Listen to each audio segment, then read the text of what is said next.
The last time I was sat recording a video in this chair, I said that Alexander Isak would not become a Liverpool player, at least this summer. A few weeks later, look what has happened.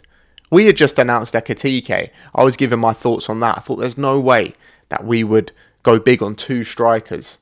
Maybe in January, yes, maybe next summer.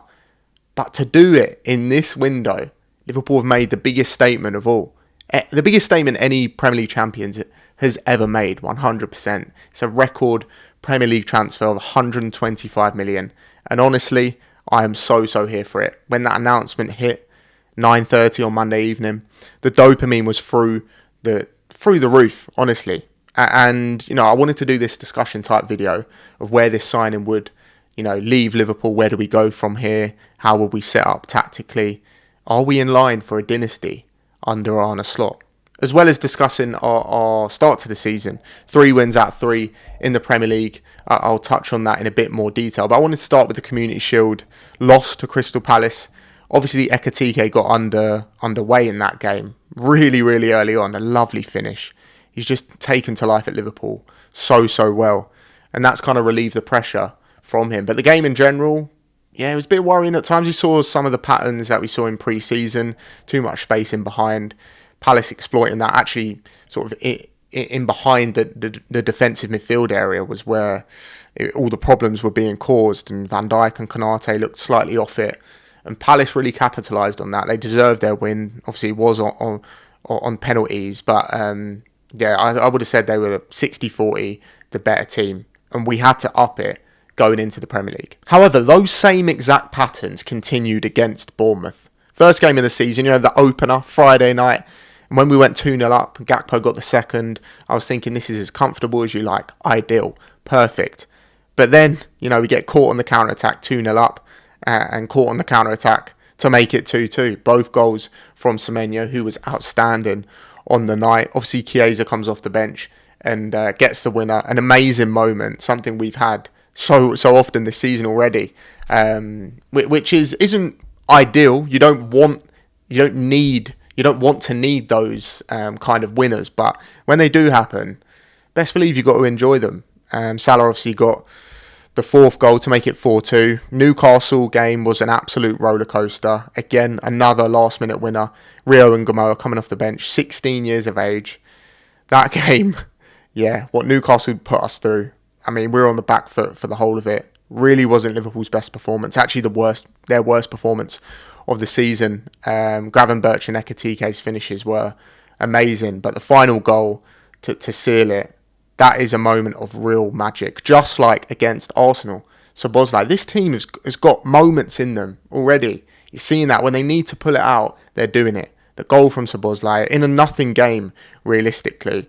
The free kick, knuckleball, posting in to snatch it. It look for all the world like it was just going to be a boring 0-0, a draw, which I would have taken, by the way. 7 out of 9 in those first 3 fixtures would have been decent, but to come away with 9 out of 9, it is honestly the stuff of dreams. And then came the transfer deadline day on Monday. Mark Guéhi, Alexander Isak. Would Liverpool get both? Would we get neither? Would we get one?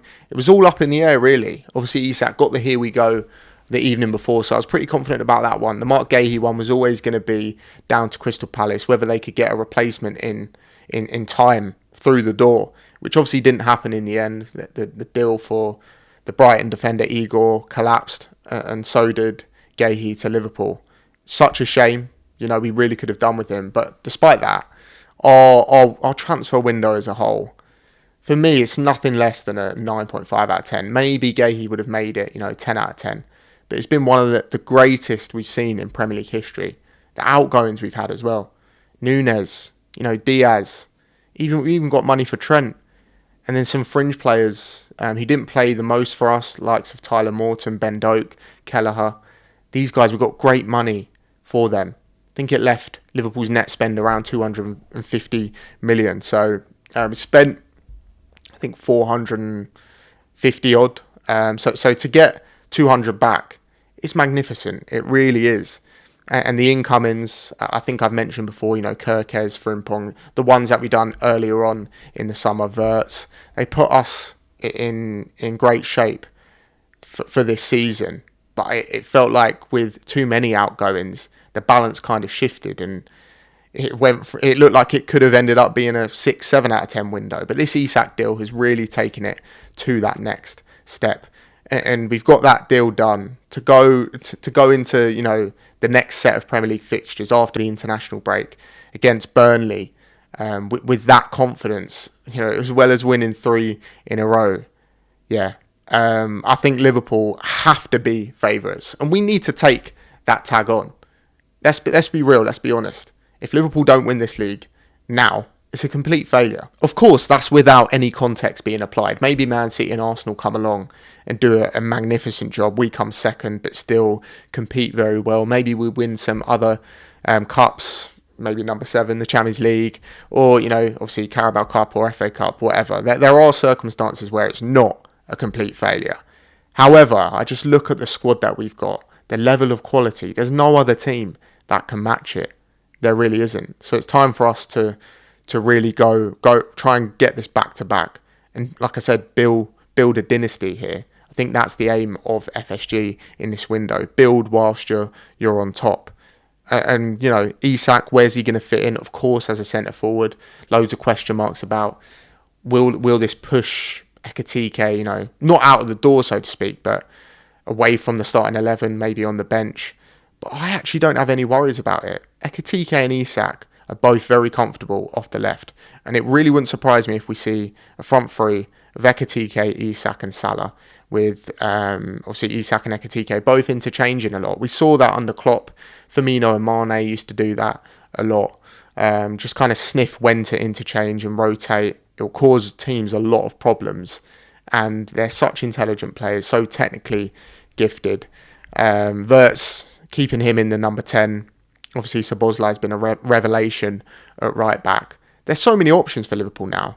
And that's what one special player can do. I was a bit worried when we were relying on Chiesa and Gamoa to come off the bench. Didn't think that would be enough to get us through a whole season.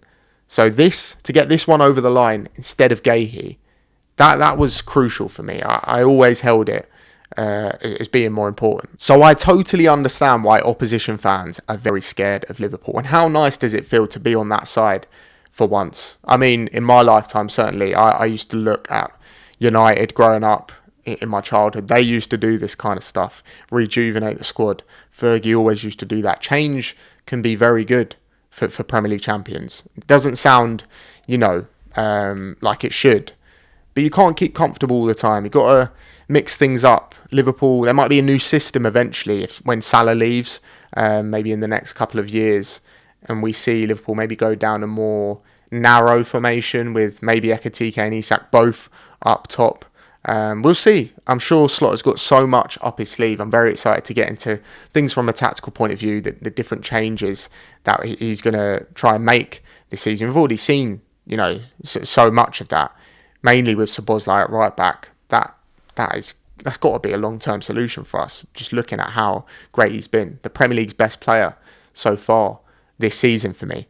So, Liverpool are in a great place. And I just wanted to come on here and explore that much more. I'm going to be doing, a lot more of these type of videos as well, discussion videos. If there's anything, specific that you guys would want to see from me, please let me know in the comments, as well as your general thoughts and opinions on the state of affairs Liverpool are currently in.